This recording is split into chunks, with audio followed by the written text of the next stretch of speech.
Pritzker, he's vowing, despite what looks like a big player in the election push back on transgender ideology, he's tripling down on it. He's put this out on X. He said, "This Transgender Awareness Week, I want you to know that I see you and have your back as governor. Illinois has enshrined protections for gender-affirming care to meet this moment, and because of that, you will always have a home here." I paused, not realizing this was Transgender Awareness Week. I didn't know that was this week, or that was a week. It's interesting to me that we didn't know that. It's interesting to me the way that popular culture has embraced, what I guess you would call the LGBTQ messaging and just celebration over the last several years. I thought that was June. I thought there was an entire month. Well, my point is, it's interesting to me that maybe they've backed off a little bit.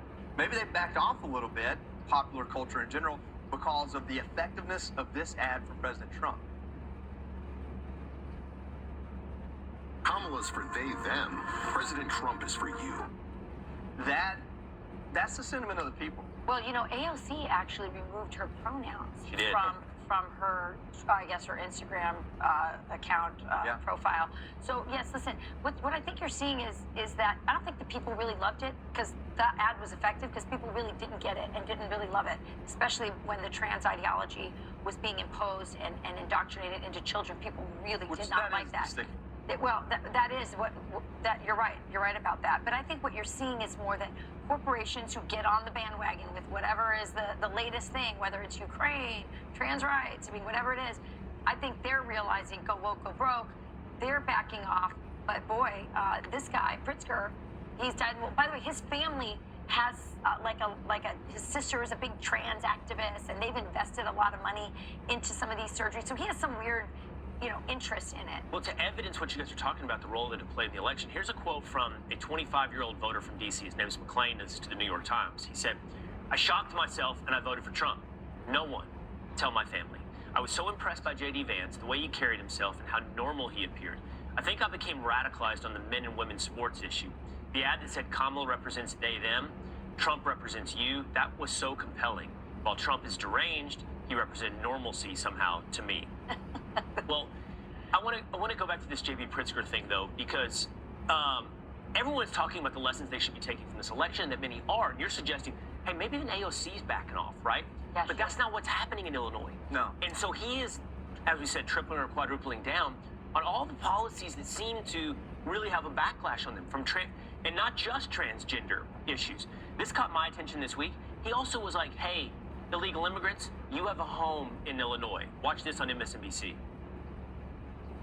I'm going to do everything that I can to protect our undocumented immigrants. They're residents of our state.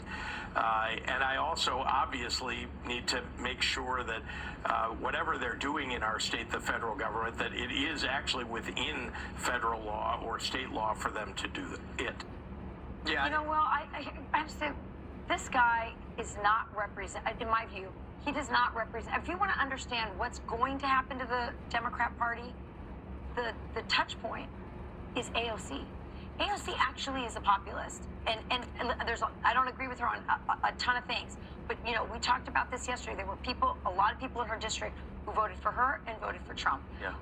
She's been out of touch on issues like Ukraine and so forth, but she is on social media. She's on those platforms, Joey. She's always trying to get a feel for where people are at. I think she's a little more flexible than these kind of older boomer guys who go, I think I'm for trans rights, and they don't know how to shift. She's a lot more shifting and responsive to what's going on. I think she's the one to watch on where the party goes. Yeah, I don't mean this in a negative at all, because at 38, I look at back where I was at 25 or 28, and I think, man, I had to keep growing up, learning, experiencing things. She got into Congress at a very young age, comparatively. So you would expect her to evolve with age, because that's what Americans do. That's what everybody does. There's this saying that if you're under 30 and you're conservative, you're heartless, but if you're over 30 and you're liberal, you're probably broke. And this idea that as responsibility and life changes, so do your views. It's not exactly the way I heard it, by the way. It's 25 the way I heard it. And heartless under 25, brainless over 25. That works too. I gave you my most watered down version of that one. I think AOC is responding to polls, and she's responding a little bit to her constituents. We'll see how it goes, though. Yeah, I'm trying to paint it in the best light possible. Yeah. We want a unity here. That's what we want. That's we want a unity cabinet. Yeah, we can bring in Tulsi. We can bring in AOC, I guess. All right.